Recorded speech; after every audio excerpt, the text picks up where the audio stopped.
An intelligent adult often feels it is demeaning to pay attention to simplistic definitions. Rich Dad believed in the KISS principle. Keep it simple, stupid, or keep it super simple. So he kept it simple for us, and that made our financial foundation strong. So what causes the confusion? How could something so simple be so screwed up? Why would someone buy an asset that was really a liability? The answer is found in basic education. We focus on the word literacy and not financial literacy. What defines something to be an asset or a liability are not words. In fact, if you really want to be confused, look up the words asset and liability in the dictionary.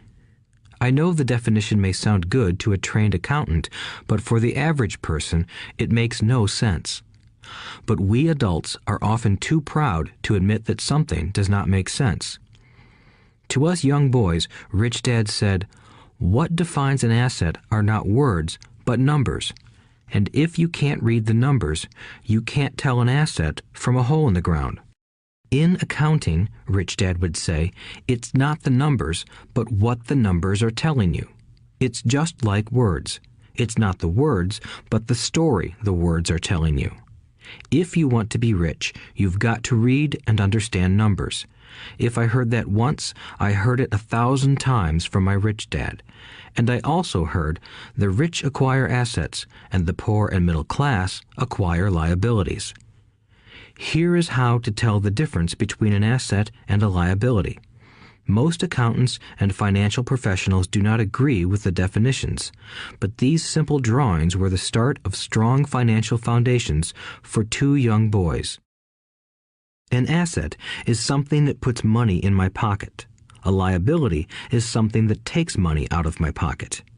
This is really all you need to know. If you want to be rich, simply spend your life buying assets. If you want to be poor or middle class, spend your life buying liabilities. Illiteracy, both in words and numbers, is the foundation of financial struggle. If people are having difficulties financially, there is something that they don't understand, either in words or numbers.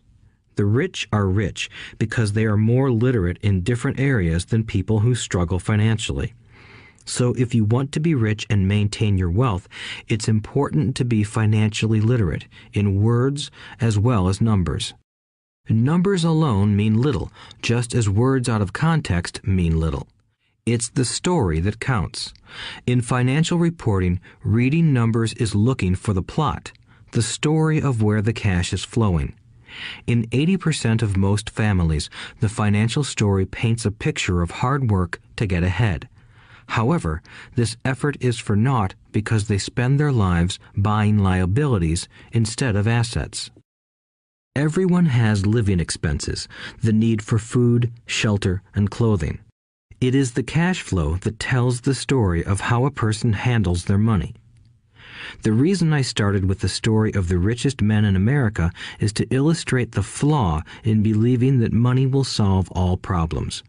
That is why I cringe whenever I hear people ask me how to get rich quicker or where they should start.